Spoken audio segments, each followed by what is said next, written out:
I wasn't looking for anything unusual. That's the part that gets me. If I'd never opened the car door that morning, never reached for my gloves sitting on the passenger seat, I wouldn't have noticed the 2 cups. They were sitting there side by side in the console, lid still on, sleeves pristine. They weren't mine. I wasn't even a coffee drinker. I just walked out to the driveway to grab my gloves before leaving for work. That's all it was supposed to be. A 2-second detour. But instead, I stood there, staring at the cups, my hand hovering over the seat as my brain scrambled to catch up. She'd brought me a coffee last night. Just 1 cup, handed to me with a smile and the kind of cheer that made me glad I hadn't stopped to grab my own that day. "Thought you'd like this," she'd said, setting it on the counter and going about her evening as if nothing were unusual. I never thought to ask if she'd gotten one for herself too. Of course she would've. Who orders just 1 coffee on a late-night run? But I only saw her carrying 1 cup into the house. Not 2. The name on the first cup was hers. That made sense. The second cup, Michael. Not mine, not hers. And definitely not just a random mistake. The label was crisp, freshly printed, no smudged ink or signs of wear. It was from the same trip. No doubt about it. I picked up 1 cup, turning it over in my hands, feeling the slight warmth still lingering in the cardboard sleeve. Maybe the barista had made an extra by accident. Maybe she'd grabbed it without thinking. I ran through every possible explanation, trying to convince myself it was no big deal. But it didn't add up. She'd only brought 1 cup inside. She hadn't mentioned anything about another drink, much less a second cup meant for someone else. I thought back to what she'd said. Just wanted to grab a quick coffee before heading home. It had been a passing comment, one I barely registered at the time. She'd seemed so casual, so normal. Why wouldn't I believe her? I'd thanked her, kissed her on the cheek, and sipped my coffee while she scrolled through her phone on the couch. It had been like any other evening. Until now. I stared at the cup labeled Michael for a long time, then finally set it back in the holder. Maybe it was nothing. Maybe she didn't even realize it was still in the car. I thought about calling her, but the idea felt ridiculous. What would I say? "Hey, whose coffee is this?" It sounded paranoid, borderline obsessive. Instead, I left the cups where they were and headed to work, telling myself I'd bring it up later. Maybe she had an easy explanation. Maybe there was a perfectly innocent reason. But the thought nagged at me all day. I couldn't concentrate at the office. I went through emails, sat in meetings, responded to messages, but my mind kept circling back to those cups. The name, the fact that she hadn't mentioned it, the way it sat there in the console, like a quiet accusation I couldn't shake. I started questioning myself. Was I imagining things? Reading too much into it? It's just coffee, I told myself. Coffee and a name. Nothing more. By the time I got home, she was already there. She greeted me with a smile, her voice light and cheerful. I felt my resolve waver. Maybe I was overthinking it. Maybe it really was just a mistake. But as we sat down to eat, the question bubbled up before I could stop it. "Did they give you an extra coffee last night?" I asked. She looked up from her plate, her brow furrowing. "What do you mean?" "I found another cup in the car," I said carefully. It had someone else's name on it. Michael. Her expression didn't change, but there was a slight pause before she answered. "Oh. Yeah, I think they must have messed up my order. I only wanted 1, but they gave me 2. Her answer was so calm, so reasonable, that I almost let it go. But something about the way she said it made me pause. "Why didn't you mention it?" I asked. "I mean, you only brought 1 inside." She shrugged, taking a sip of her water. "I didn't think it was a big deal. I figured you wouldn't want 2 coffees, and I didn't feel like drinking it, so I left it in the car." It sounded plausible. Logical. But my gut told me otherwise. I looked at her carefully, searching for any sign she was lying, but her face gave away nothing. "So it was just an extra?" I pressed. "Yeah," she said. "What else would it be?" I nodded slowly, though I wasn't entirely convinced. "No reason. Just thought it was odd." She smiled, brushing it off with a wave of her hand. "I wouldn't read too much into it. Those places get orders mixed up all the time." We finished dinner, and she didn't bring it up again. I wanted to believe her. I wanted to let it go, to move on, to stop fixating on something as trivial as an extra cup of coffee. But the knot in my stomach refused to unravel. It wasn't just the cup. It was the way she said it. The pause before she answered. The fact that she hadn't mentioned it at all. That night, as we got ready for bed, I couldn't stop thinking about Michael. A stranger's name on a cup. An extra coffee left behind. An explanation that felt too smooth, too practiced. I lay awake long after she'd fallen asleep, staring at the ceiling, wondering if I'd ever be able to stop asking myself the same question. Was it really just a mistake? The days that followed felt strangely hollow. I told myself I'd let it go, that I wouldn't bring up the extra coffee again, but that was easier said than done. Every time she left the house, I thought about it. Every time she smiled at me, I wondered if it was forced. I couldn't stop seeing that name, Michael, printed so neatly on the side of the cup. The way it was left behind like an afterthought, as though it didn't matter. But it did. At least to me. I started paying closer attention to the little things. The time she left in the morning, the way she checked her phone more often than usual, the new perfume she wore when she went out. I told myself it was paranoia, that I was creating problems where there weren't any. But the gnawing doubt refused to fade.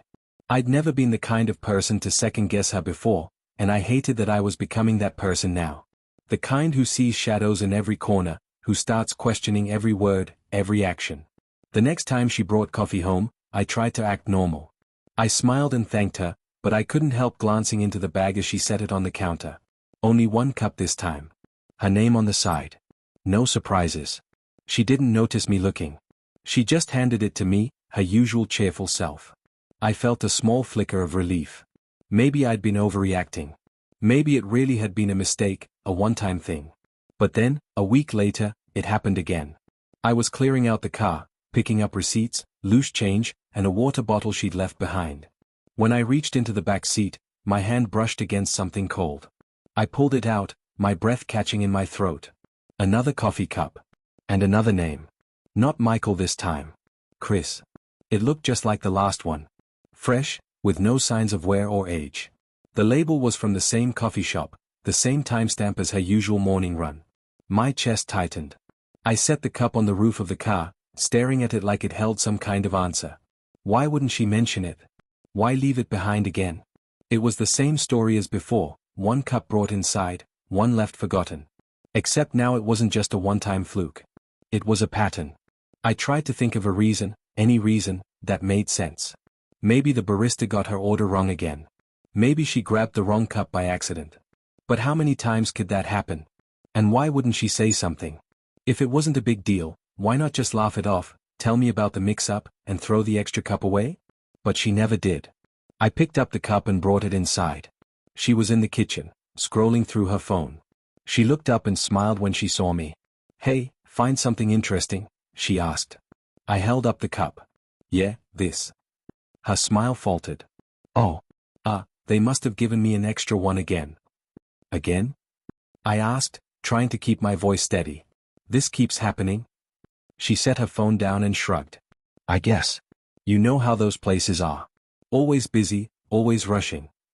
So you just leave it in the car? I said, watching her carefully.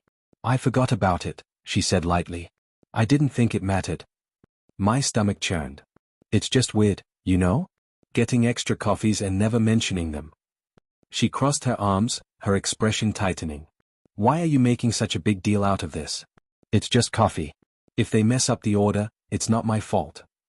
I'm not blaming you, I said. It's just odd. That's all.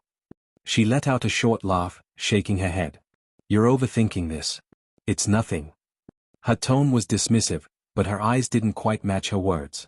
I wanted to believe her, to let it go, to trust that she wasn't hiding anything. But the knot in my chest only tightened. This wasn't just about the coffee. It was about what it represented, an inconsistency, a crack in the trust I'd always taken for granted. I didn't push the issue further. I set the cup on the counter and left the kitchen, telling myself it wasn't worth a fight. But as the days passed, I couldn't stop thinking about it. If it was truly nothing, why couldn't she just explain it?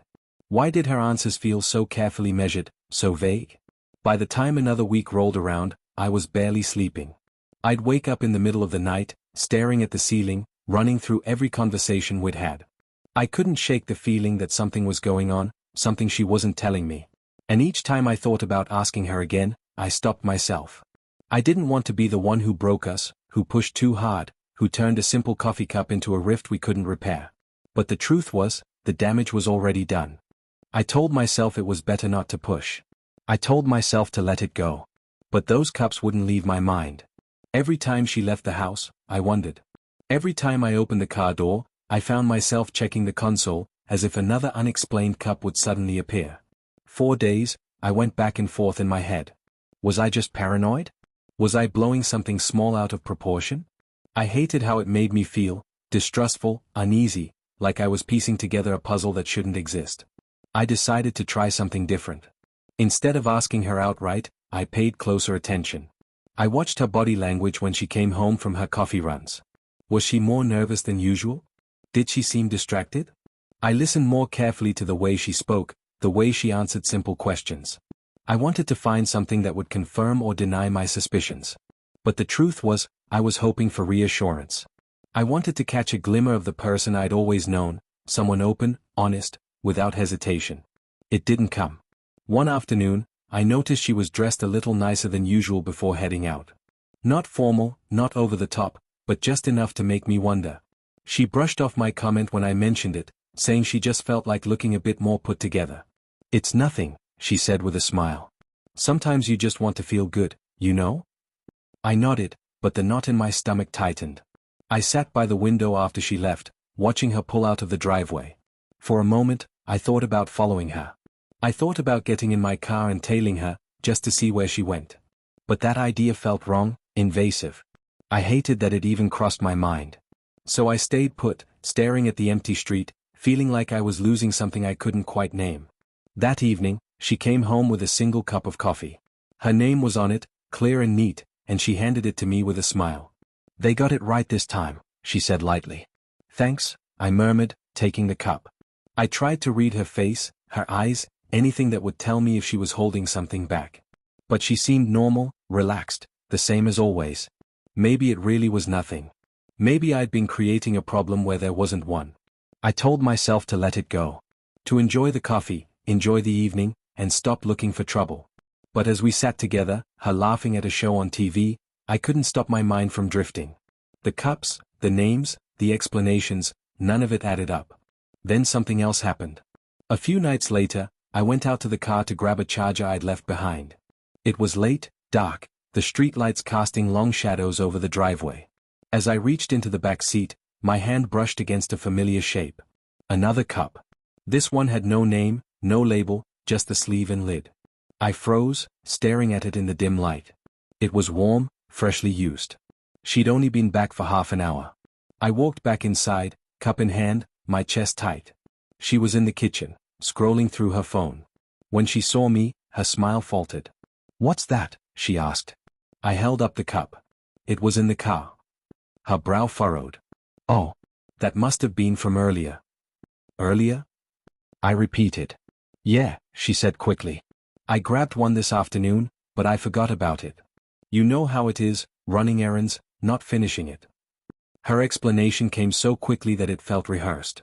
I set the cup on the counter. "Why wouldn't you throw it away?" "I just forgot," she said, her tone sharp now. "Is this really that big of a deal?" I looked at her, trying to keep my voice calm. "I just don't understand why there are always extra cups. That's all."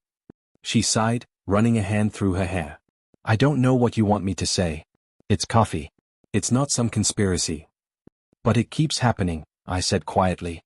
"And you never mention it until I find it." Her eyes met mine, and I saw something there I couldn't quite place. Was it frustration? Guilt? Fear? She opened her mouth to speak, then closed it again. Finally, she said, "I don't know what you want from me." I didn't respond. I didn't know what I wanted either. I just wanted things to make sense. I wanted the trust we used to have, the ease of not questioning every little detail. But that felt farther away with every passing day. She left the room, leaving me standing in the kitchen, staring at the cup on the counter. I couldn't help but think that it wasn't just the coffee that was bothering me. It was everything it represented, the unanswered questions, the half-truths, the slow unraveling of something I thought was solid. I wanted to believe her. I wanted to let it go. But deep down, I knew I couldn't. Not yet. The next morning, she was already gone by the time I woke up. That wasn't unusual, she liked early starts, always saying she felt more productive in the mornings. I stayed in bed longer than I needed to, staring at the ceiling, the events of the past few days running through my head. The cups, her explanations, the look on her face when I questioned her, it all felt like a tangled knot I couldn't untie. I finally dragged myself out of bed and made my way to the kitchen. The house was quiet, the stillness heavy. I grabbed my own coffee, just one cup, just for me, and sat at the table. My phone buzzed. It was her, sending a quick message, running errands, back soon. I stared at the screen, rereading the words, as if there was something hidden between the lines. The notification sat there, glowing softly, like an unanswered question. I typed out a response, no problem. See you soon. Then put the phone down and tried to focus on anything else. But my mind wouldn't stay still. I'd always trusted her. We'd built our relationship on openness and honesty, or at least that's what I thought. Yet now, every word she said felt like it carried extra weight, like I had to analyze it for hidden meaning. I hated the way it made me feel, the way it changed how I saw her. She was supposed to be the one person I didn't have to doubt. But now, doubt was all I felt. The day crawled by. I tried to keep busy, work, chores, anything to keep my mind off the cups. But they were there, always at the edge of my thoughts. Every time my phone buzzed, I wondered if it was her, if she'd finally explain everything, if she'd say something that would make it all click into place. But it never came. Just brief updates, on my way home. Traffic's bad, might be late. When she finally walked through the door that evening, her smile was as bright as ever. She kissed me on the cheek, set down her bag, and asked how my day was. I answered automatically, my words feeling hollow. She didn't seem to notice. We had dinner together, talked about our usual topics, work, friends, weekend plans. On the surface, everything felt normal. But underneath, the tension lingered. I wanted to ask her again, to bring up the cups, to tell her how much it was bothering me. But I didn't. I couldn't. As the night wore on, I started to notice something else. She was quieter than usual, more distracted. She kept checking her phone, her thumb flicking across the screen quickly, as if she didn't want me to see what she was doing. When I asked if something was wrong, she shook her head and smiled. Just a busy day, she said. Nothing to worry about. But I was worried. I couldn't help it. I told myself to trust her, to take her at her word, but my gut told me otherwise. It was like there was a wall between us now, one I hadn't noticed before. I thought back to the cups, the names, the way she'd brushed off my questions. It wasn't just the coffee that bothered me anymore. It was the feeling that she was keeping something from me, something I wasn't meant to know. I went to bed early that night, leaving her alone in the living room. She said she'd join me soon, but when I woke up hours later, she still wasn't there. I got up, rubbed my eyes, and went to look for her. She was sitting on the couch, her laptop open, her face lit by the faint blue glow of the screen. She looked up when she saw me. Couldn't sleep? I asked, my voice groggy. She nodded. Yeah. Just couldn't shut my brain off. Something on your mind? I pressed. Not really, she said, closing the laptop quickly. I was just reading, that's all. I stared at her for a moment, then nodded. Okay. Try to get some rest soon. I will, she said with a small smile. Good night. I went back to bed, but sleep didn't come. I lay there, my thoughts spinning, the distance between us feeling larger than ever. I wanted to believe her. I wanted to trust that everything was fine, that I was just imagining things. But as much as I tried, I couldn't shake the feeling that something wasn't right. Something had shifted. And I didn't know how to bring it back. I had convinced myself that it would be the last time. I wouldn't push her anymore. I wouldn't bring up the coffee cups, or the names, or the half answers that felt more like deflections. But the truth was, I couldn't let it go. I couldn't stop thinking about how our conversations had started to feel different, how her once effortless laughter seemed muted, how I caught her glancing at her phone more often than she used to. That Saturday, I finally made up my mind. I'd waited long enough. I deserved to know. She was sitting on the couch with her laptop again, scrolling through something I couldn't see. I sat down beside her, and she looked up with a smile that didn't quite reach her eyes. Hey, she said. What's up? I took a deep breath. I need to talk to you. Her smile faded. Okay. I tried to keep my voice steady, even as my heart pounded. I've been feeling like something's off lately. And I don't want to keep wondering. I need to know the truth. She set the laptop aside, her hands resting on her lap. The truth about what? About the coffee cups, I said, my words coming out faster than I intended. About the names on them, about why you've been so different. I can't keep pretending I don't notice. So just Please tell me what's going on. She looked away, her jaw tightening. The silence between us felt heavy, pressing down on my chest. For a moment, I thought she might get angry, or deny it, or brush me off like she had before. But when she finally spoke, her voice was soft. It's not what you think. My stomach turned. Then what is it? She hesitated, her fingers fidgeting with the hem of her shirt. The extra cups, they were for someone else. A friend. I held my breath, waiting for her to continue. It's not like that, she said quickly, glancing at me. It's not romantic. He's just someone I've known for a while. Someone who's going through a hard time. Why didn't you tell me? I asked, my voice strained. If it's just a friend, why keep it a secret? Because I knew how it would look, she said. I knew you'd think the worst. And I didn't want to make things harder for him, or for us. I leaned back, her words echoing in my head. So you've been meeting him, bringing him coffee, and not telling me. She nodded, her eyes downcast. I should have told you. I see that now. I just didn't want to cause any unnecessary drama. It was supposed to be simple. Simple. The word stung. None of this felt simple anymore. So what now? I asked. What am I supposed to do with this? I don't know, she admitted. I never wanted to hurt you. I thought I could handle it on my own. I didn't think it would turn into this. I ran a hand through my hair, trying to process everything. Her words made sense in a way, but they didn't erase the weeks of doubt, the sleepless nights, the sinking feeling that something was wrong. Do you still see him? I asked. No, she said, her voice firm. Not since we last talked about it. I stopped. I realized it wasn't worth putting us through this. I looked at her, searching her face for any sign of deception. But all I saw was guilt, regret, and something that looked like relief. She was telling the truth, at least I thought she was. Okay, I said after a long silence. But if anything like this ever happens again, I need to know right away. No more hiding it. No more trying to handle it on your own. I need to be part of the conversation. She nodded. I understand. I'm sorry. I'll do better. We sat there for a while, not speaking, just sitting in the quiet. It wasn't the resolution I'd wanted, but it was something. I still felt raw, still unsure of how to rebuild the trust that had been chipped away. But for the first time in weeks, I felt like we were finally on the same page. It would take time, maybe a lot of time, but at least now I knew the truth. And with that, I could start to move forward.